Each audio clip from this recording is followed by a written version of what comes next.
we have 2 new brawlers, 1 trillion new skins, along with a new hypercharged skin rarity, crazy mutations, 6 brand new hypercharges, a new club event, as well as a bunch of hidden balance changes that I managed to spot. Now first off, we have 2 new brawlers, and the first of them is Lily, coming with the Godzilla season. Lily is a mythic brawler and is part of the enchanted trio with Cordelius. She is a short-ranged assassin brawler, but has a significant amount of health at 8,400 hit points at max level, which is almost double the hit points of Crow. Now her movement speed appears to be very fast as well, and has this cool little white trail that follows her. Her attack has a very wide hit area and deals 2,400 damage. She has a single ammo bar, so she'll never run out of ammo. However, that main shot damage can be more than 2,400, as we see after she uses her super. Now, this super fires off a little plant, and when it hits the target, it deals 2,000 damage by itself, and then she teleports behind the target, where her next attack deals 3,600 damage instead of the normal 2,400. Now, I don't know if this is a normal ability or if it's a star power, but my guess would be that it's a star power.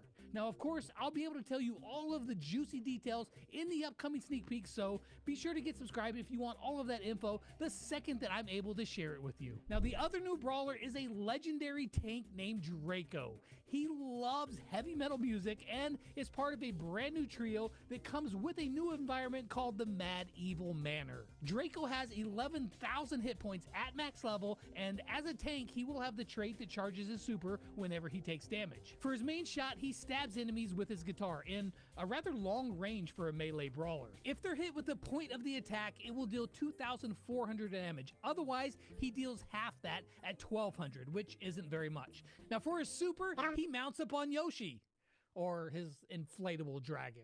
Whatever. Once he's in super form, he gains movement speed, damage reduction, and fires flame in a cone. Now, it looks like that each tiny little flame will deal 160 damage each, but there is a non-stop stream of them similar to Amber. Now, there are a couple things here that they don't mention in Brawl Talk. First off, his shots pierce, meaning that he can hit more than a single target with his main attack. Also, he has a third bar that charges up. Now, when he attacks someone after that bar is fully charged, it resets and it places a mark on the target that has a little heart inside of it. What I think this is a debuff similar to Bell, where that the target will take more damage either just from him or perhaps all sources. Now, it appears to be a 35% debuff, as his next shot, he deals 3,240 damage, which is 35% more. However, we don't get to see beyond that because, well, they're dead. Now, since they didn't mention this, I think that again, it's most likely going to be a star power, but I'll test it all out in my Draco 1v1 versus all brawlers video coming very soon. There are a lot of things that they showed in Brawl Talk, but there's also some things that they didn't show, like a handful of balance changes that I noticed. Now, I'll have a full list of all of them soon, but here are the ones I noticed in Brawl Talk, namely,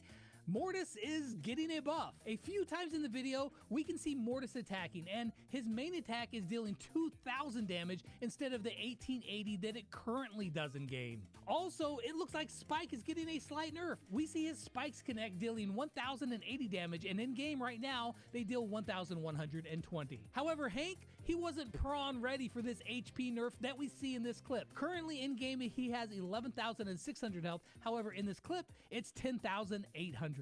Now, there may be more hidden balance changes, but that's what I could find. So if you see some that I missed, comment down below. However, they did show all 6 brand new hypercharges. For Brock, his hypercharge super is gonna have more rockets than North Korea, which we assume is a lot. We don't know. It looks like there's gonna be 7 rockets per wave with 4 total waves of them. However, each rocket only deals 500 damage each. Regardless, you don't want to be cutting that thing. Take that, Kim Jong-un. Now, Sandy's might be one of the strongest, as his hypercharged sandstorm will silence all enemies inside for a very short amount of time, as well as all of your teammates inside it will get a 20% speed buff while they're in his super. I mean, his super was already really great, and now it's gonna be just flat out scary. For Nita's hypercharge, Bruce goes on steroids, where he moves really fast and has over 10,000 hit points. Now, Likely he'll probably just get focused down real quick anyways, but it's going to take more shots to do that, and it might make the enemy fall back a little bit more. Now with Max's hypercharge, she throws a Red Bull to her teammates. Heads up. Oh, hey, thanks. That'll be $5 now. $5 for this? The little one? Bruh. Now they get this